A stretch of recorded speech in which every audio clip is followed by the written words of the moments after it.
Right now, an arrest made in the killing of a 26-year-old pharmacy student. Family identifying the woman shot and killed as Ariel Spillner. And police say they responded to a double shooting around 10 last night near 39th and Lancaster.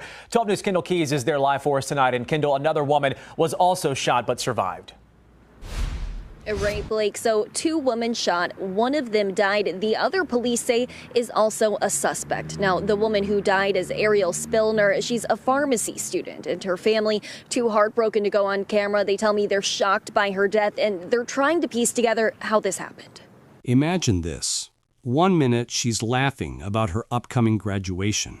The next, her blood stains the carpet of a friend's apartment. Her name was Ariel Spillner, 26 years old, in her final year of pharmacy school at Concordia University, Wisconsin. She was the kind of person everyone trusted. Friends said she had an infectious laugh, a heart full of dreams. On November 4, 2025, in Milwaukee, what should have been a quiet night ended in violence. Ariel was found dead, shot in the chest, while her friend lay wounded nearby. Her friend, Jamica Mills, 31 or 32, claimed the two had smoked marijuana together. Then, Mills said, believing Ariel was about to stab her, she reached for a gun and pulled the trigger. Welcome to True Crime 911. Before we begin, I noticed that over 75% of you watching aren't subscribed. Think about that. You're watching real stories about real victims, and yet you haven't hit the button. If something this tragic happened to you or someone you love, wouldn't you want your story to be remembered too? Don't just watch and scroll past. Subscribe right now, or at least tell us in the comments why you think you shouldn't. What made Ariel's friend turn paranoid enough to kill? Was it the marijuana? A hand motion that looked like a threat? Or some fear that escalated before anyone could stop it? Stay with us. She was 26 years old, named Ariel Spillner, from DeForest, Wisconsin, a final-year pharmacy student at Concordia University, Wisconsin. Just months away from earning the degree she had worked so hard to secure. Friends and family remember Ariel not as someone distant, overachiever, but as someone who always showed up. For classes and labs, yes, but also for her friends, her family, and anyone in need. Her sister described her as someone who was literally the best person you could ask for as a friend, as a sister. She would be there for anyone, no matter what you needed, when you needed it. We don't know anyone who would want to hurt Ariel in any way, shape, or form, and it's hard that an apparent friend would do this to her. It's bizarre. It's overwhelming. Justice for her. This was not warranted. This was not right. I don't know what to believe. I really don't. At high school, at DeForest High School, she was an athlete. Basketball, soccer, cross country. Her classmates say she held a bright smile and an infectious laugh. At Concordia University, Wisconsin School of Pharmacy, she had begun building a future others saw as unstoppable. One local news report noted she had 1 year of classes left and was working with a goal to move to Florida after graduation and start her career. And yet, for all that ambition and all that warmth, she was still human, still vulnerable. On the night she changed everything, she was simply living a life many would envy. But as we'll see, that wasn't enough to protect her. She was on the brink of a major milestone. 26-year-old Ariel Spillner was just months away from graduating from the Doctor of Pharmacy program at Concordia University, Wisconsin, wrapping up years of intense study, late nights in the lab, and service work in her community. Her goal was simple but powerful. She wanted to step into a pharmacy setting and help those whose access to care was limited. People in underserved neighborhoods where the pharmacy could become more than just a place to fill prescriptions. Her sister described Ariel as someone who wants to help people. She would give you the clothes off her back if you needed it. Friends and professors saw in Ariel not only a student who mastered the curriculum, but a young woman driven by purpose. She planned to relocate after graduation. She had talked about moving to Florida to begin her career where her compassion could make a real difference. Her family was proud. They saw her ambition, her work ethic, her heart. And behind the achievement of her degree lay the promise of what came next. A life built on caring for others, using her training to serve communities that needed her. Every time she donned her white coat in the photo gallery of her school, every time she aced another exam, it wasn't just about the grade. It was about fulfilling the dream she carried. And yet, as we'll follow her story tonight, that dream was never realized. Her name is Jamica Mills, 32 years old, of Milwaukee. She was an acquaintance of Ariel Spillner's, someone who appeared confident, friendly, maybe even fun. According to court filings and news reports, Ariel and Jamica had known each other for about a year. To outsiders, Jamica seemed like the type of person you could hang out with to unwind. She invited Ariel over, the two smoked marijuana together, and they talked about life, stress, hopes. It was meant to be an evening of normal friendship, but there were cracks in the facade. In statements to police, Mills claimed that after the two had smoked together, she became paranoid. She said that she believed Ariel was going to stab her, though Ariel made no threat and Mills never saw any weapon. The criminal complaint states that Mills retrieved a handgun from her bedroom, returned to the living room, and fired the shot that would end Ariel's life. So here we have someone Ariel trusted, someone she thought was a friend, someone with whom she relaxed and shared moments. And yet, that same person is now at the center of one of the most tragic turns in Ariel's story. How well could Ariel have known Jamica, and how much of this friendship was built on unknown risks?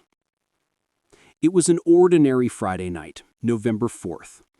Ariel Spillner was winding down after another long week of studying at Concordia University.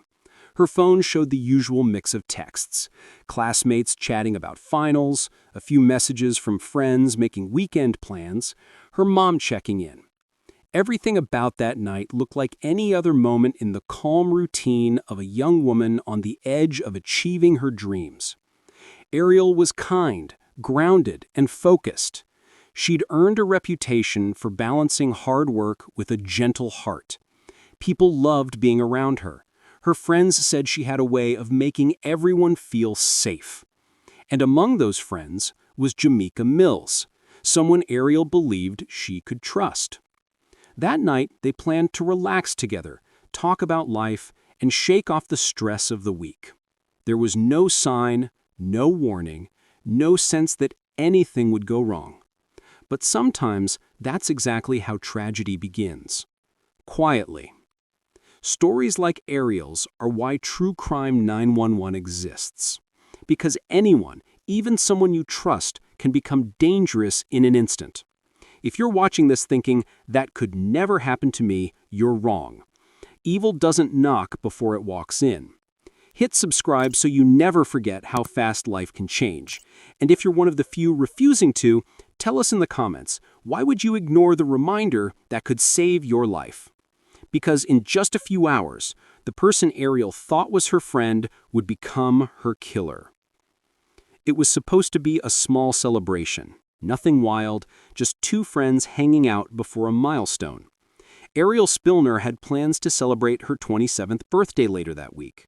She stopped by her friend Jamica Mills' apartment near North 39th Street and West Lancaster Avenue in Milwaukee. The two women had grown close over the past year. They talked about stress, school, and life, the kind of conversations that make friendship feel like a safe place. That Friday night, the plan was simple. Relax, talk, and unwind. Inside the apartment, candles flickered on the coffee table. A half-empty bottle of wine sat off to the side. They laughed, swapped stories, and texted friends. Finally getting a night off, Ariel wrote in one message. The tone was light, easy, the kind of night you wouldn't think twice about. But as the evening went on, Jamica suggested they smoke a little weed. According to people close to Ariel, she rarely did. It wasn't her thing. She was disciplined, focused, and cautious. But that night, she agreed. It was her birthday weekend. It felt harmless. Police records later confirmed that both women smoked marijuana in the apartment that night. At first, everything seemed normal. Music played softly in the background. There was laughter, conversation, maybe a few inside jokes, the calm before the storm. And then, slowly, almost imperceptibly, something changed. The mood shifted. Mills grew quiet, distracted, uneasy. Her tone changed. She began pacing, looking around, asking strange questions. It wasn't the same Jamica Ariel had known. Something was off, and Ariel, always the calm one, tried to brush it off, hoping her friend would settle down. But she couldn't have known what was coming. Within an hour, that laughter would turn into screams. Inside the apartment, just after 9 p.m., a shift began. The atmosphere that started warm and carefree was quietly unraveling. According to the criminal complaint, 32-year-old Jamica Mills began muttering to herself, claiming, without evidence, that her friend Ariel Spillner was going to stab her. Ariel, loyal and trusting as she was, sat at the living room couch, hoping the night would stay light. But Mills paced the room, her gaze darting. She looked at the scissors Ariel had brought for grooming a dog. Mills became fixated on something that wasn't there. The scissors, she told investigators, became a threat in her mind. "She's looking at me. I know she's going to strike. I have to protect myself." The voice echoes, her breaths quicken, the room tilts. Mills left the living room. She walked to her bedroom. Investigators found that she retrieved a Ruger .380 caliber handgun from her bed and returned to the living room. In the living room, Ariel was still seated. She may have been laughing, trying to ease the tension. Mills reported that Ariel made a hand motion. Whether the motion was real or imagined, Mills believed it to be a threat. She raised the gun and fired once. Ariel fell face down between the couch and ottoman. Then, according to the complaint, Mills turned and moved toward the front door. She then shot herself in the stomach. She later told police she didn't know how the self-inflicted wound happened. Police described the scene response around 9:43 p.m. at the address on North 39th Street and West Lancaster Avenue. On arrival, they found Mills conscious with abdominal gunshot wound and Ariel unresponsive, pronounced dead shortly after. The documents note this was not a spur-of-the-moment fear reaction. Investigators say the sequence indicated utter disregard for human life. And when she returned, she wasn't the same person. By 9:42 p.m., the situation had escalated beyond fear and delusion. Inside the apartment, 32-year-old Jamica Mills fired multiple rounds from the handgun she had retrieved earlier. Ariel Spillner, seated on the couch, was struck. She collapsed immediately, lifeless, blood pooling on the floor. According to the criminal complaint, Mills then turned the gun on herself, shooting her abdomen. Her screams echoed through the hallway, and neighbors, alarmed by the sound of gunfire, called 911 within minutes. Emergency lights flash outside the apartment. Neighbors press their faces against windows, phones in hand. Police cruisers screeched to a stop. Paramedics arrived quickly. Ariel was pronounced dead at the scene. Mills, conscious but in severe pain, was rushed to a nearby hospital. Her injuries were life-threatening but not immediately fatal. Heart monitor flatlines, then silence. A long pause. The apartment, once filled with laughter, is now still. A snapshot of tragedy, frozen in time. Neighbors described the scene as surreal. The laughter and calm of hours earlier replaced by chaos and blood. The officers who arrived were visibly shaken by the contrast between the ordinary evening they had expected and the violence they encountered. But what Mills told investigators from her hospital bed would raise more questions than answers. Once stabilized in the hospital, 32-year-old Jamica Mills was questioned by Milwaukee detectives. According to police reports, Mills told investigators she, quote, became paranoid after smoking marijuana with Ariel. She claimed that she truly believed Ariel was going to harm her, that a simple hand motion had appeared threatening in her mind. Detectives, however, were skeptical. There was no evidence that Ariel had ever threatened Mills. There were no weapons in Ariel's hands. No one else in the apartment saw any act of aggression from Ariel. The questioning opened a larger debate. Had Mills truly experienced a moment of paranoia induced by marijuana, or was there intent behind her actions? Prosecutors would later argue that Mills' movements, leaving the room, retrieving a gun, returning, suggested deliberate planning. Defense attorneys countered that her mental state was unstable and that paranoia had overtaken rational thought. While marijuana can trigger psychosis in some rare cases, the pattern here suggests more than a simple drug reaction. It raises questions about her baseline mental stability and whether fear or calculation drove her actions. If you've watched this far, you feel it. That ache in your chest when another innocent person's life is stolen. Don't just feel it, do something. Subscribe to True Crime 911 so Ariel's story doesn't fade away like so many others. And if you still refuse, drop a comment explaining why you think these victims don't deserve to be remembered. Was she hallucinating, or was that a calculated excuse for murder? The detectives left the hospital room with more questions than answers, as the weight of Ariel's death settled over everyone involved. News of Ariel Spillner's death spread quickly through Milwaukee and her hometown of DeForest. Family, friends, and classmates were in shock. Her parents and sister issued public statements asking for justice and urging anyone with information to come forward. Quote, Ariel was a light in our lives. She didn't deserve this. We want the world to know who she was, and we want accountability. Candlelight vigils were held in her honor. Students and faculty at Concordia University, Wisconsin laid flowers, posted photos, and shared memories of her infectious smile and dedication to helping others.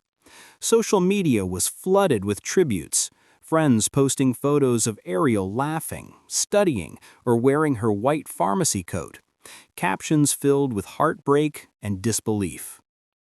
Even in sorrow, the community wanted to remember her life, the ambition, the kindness, the impact she had on everyone she met. But while the city mourned, a legal battle was quietly unfolding behind the scenes. Prosecutors began gathering evidence, reviewing statements, and preparing a case that would question intent, mental health, and the boundaries of criminal responsibility. Because while her loved ones were grieving, prosecutors were preparing a case that would challenge everything. After weeks of investigation, Milwaukee prosecutors formally charged Jamica Mills with first-degree reckless homicide in the death of Ariel Spillner.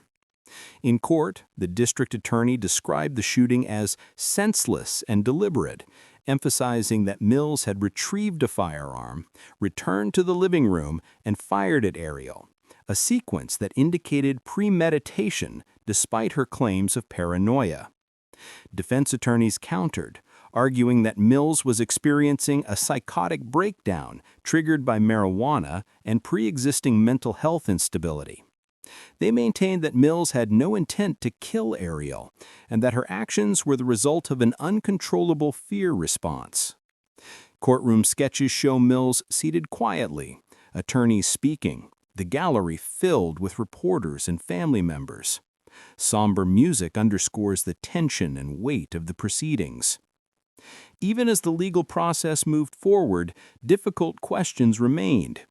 Did marijuana use truly trigger a sudden psychotic episode, or was this a deeper instability in Mills's mental health? Could this tragedy have been prevented if Mills had sought help, or if red flags in her behavior had been recognized earlier? Ariel's family continued to grieve publicly. Friends and classmates shared stories of her kindness, her ambitions, and her plans to help underserved communities. A life cut short.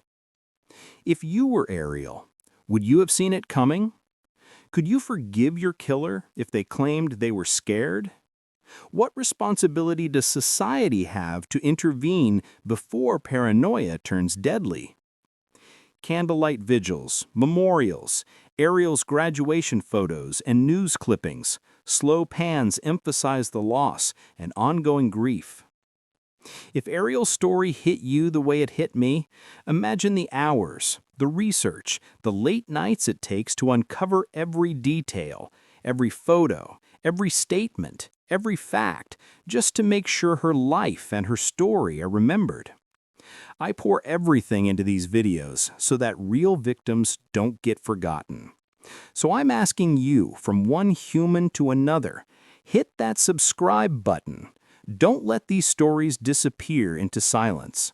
And if for some reason you still choose not to subscribe, I want to know why. Leave a comment below and tell us why you won't subscribe. Because every story matters and every voice counts. Don't scroll past. Stand with us. Stand with the victims.